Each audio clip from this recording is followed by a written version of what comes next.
हिंदू बच्चों के कन्वर्जन की बहुत बड़ी साजिश, ऑनलाइन गेम के दौरान माइंड वॉश, इस्लामिक कट्टरपंथियों की हाईटेक मजहबी हरकत, योगी को चुनौती देने की जरूरत, पुलिस को शक, धर्मांतरण के लिए फंडिंग, विदेशों तक हो सकता है नेटवर्क।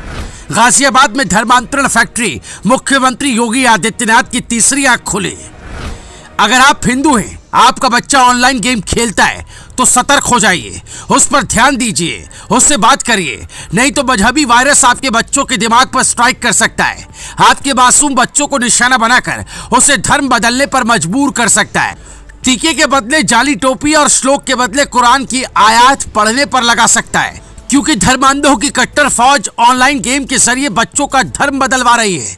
और ये कितना बड़ा मसला, इसका अंदाजा इस बात से लगा लीजिए कि इसकी जांच में आईबी की टीम जुट गई है। गृह मंत्रालय एक्शन मोड में है। योगी आदित्यनाथ की सरकार छानबीन में जुटी है। गजवाए हिंद के पापी पैरोकार अब तक आतंकी वारदातों में शामिल होते थे, मंदिरों पर आतंकी हमला करवाते थे, मगर मोदी सरकार के आने के बाद हिंदुस्तान को लहूलुहान करने में नाकाम इस्लामिक कट्टरपंथी अब मासूम हिंदुओं को सॉफ्ट टारगेट बना रहे हैं। लड़कियों और बच्चों का माइंड वॉश कर उनका धर्म बदलवा रहे हैं। केरल में हिंदू बच्चियों को इस्लामिक जाल में फंसाने के खुलासे के बाद यूपी के बच्चों को ऑनलाइन गेम के जरिए धर्मांतरण का खुलासा हुआ है। अब जरा समझिए कि धर्म परिवर्तन के इस हाईटेक साजिश का खुलासा कैसे हुआ। दरअसल गाजियाबाद में 2 लोगों ने शिकायत दर्ज कराई थी, जिसके मुताबिक 2 नाबालिग किशोरों का कन्वर्जन कराया गया था। आरोपियों ने न सिर्फ दोनों लड़कों का धर्म परिवर्तन किया, बल्कि उन्हें 5 वक्त का नमाजी तक बना डाला। धर्मांतरण का शिकार हुआ लड़का गाजियाबाद के संजय नगर सेक्टर 23 की जामा मस्जिद में नमाज पढ़ने जाने लगा था। गेम खेलते खेलते कन्वर्जन कराने वाले ने लड़के को फंसाकर करीब 1.5 लाख रुपए भी ठग लिए थे। शिकायत के बाद गाजियाबाद की पुलिस ने जांच शुरू की। जांच में जो पता चला वो चौंकाने वाला था। खुलासा हुआ कि हिंदू बच्चों का धर्म बदलवाने के लिए कट्टरपंथी गिरोह ऑनलाइन गेम का सहारा ले रहा था।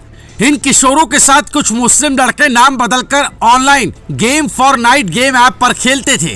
गेम हारने पर उन्हें जीतने के लिए जाकिर नाइक की आयतें पढ़वाई जाती थी, जिसके बाद उन्हें जिताकर आयतों पर भरोसा दिलाया जाता था। इसके बाद डिस्कॉर्ड ऐप द्वारा मुस्लिम लड़के यूजर आईडी बनाकर हिंदू लड़कों से चैट करते थे, बहला फुसलाकर उन्हें इस्लामी रीति रिवाज अपनाने के लिए स्पीच दिखाते और इस्लाम अपनाने के लिए प्रेरित करते थे। जब ये सनसनीखेज खुलासा हुआ तब हड़कंप मच गया। लखनऊ के पावर सेंटर से संकेत मिलते ही एक्शन में आई पुलिस ने गाजियाबाद के एक मस्जिद के मौलवी अब्दुल रहमान उर्फ नन्नी को गिरफ्तार किया। आरोपी 2 साल पहले ही इस मस्जिद में आया था और यहाँ काम कर रहा था। नन्नी से पूछताछ में पता चला कि गिरोह का सरगना मुंबई के ठाणे का रहने वाला है। उसका नाम शहनवाज खान उर्फ बद्दो है। अब्दुल रहमान की गिरफ्तारी के बाद से उसका सरदार बद्दो फरार है। यूपी और महाराष्ट्र की पुलिस उसे तलाश रही है। दूसरी तरफ पुलिस अब ये जानने की कोशिश कर रही है कि ऑनलाइन गेम के जरिए नाबालिग बच्चों को धर्मांतरण का शिकार बनाने के गिरोह में कौन कौन लोग शामिल हैं, इसका नेटवर्क कहां तक फैला हुआ है। अब तक ये कितनों को अपना शिकार बना चुके हैं, क्योंकि पुलिस को इनपुट मिले कि इस गिरोह का जाल देश भर में फैला हुआ है। पुलिस को शक है कि यह गिरोह भारत के साथ दूसरे देशों के नाबालिगों को भी अपना शिकार बना सकता है। इस गिरोह की विदेशी फंडिंग के एंगल से भी जांच की जा रही है। अब इस मामले की जांच में आईबी जुट गई है। वहीं इस खबर के बाद गृह मंत्रालय और यूपी सरकार भी एक्शन मोड में है। गाजियाबाद पुलिस से इस मामले पर जानकारी मांगी गई है। योगी आदित्यनाथ खुद इस पर नजर रख रहे हैं और उन्होंने सख्त कार्रवाई का आदेश दिया है।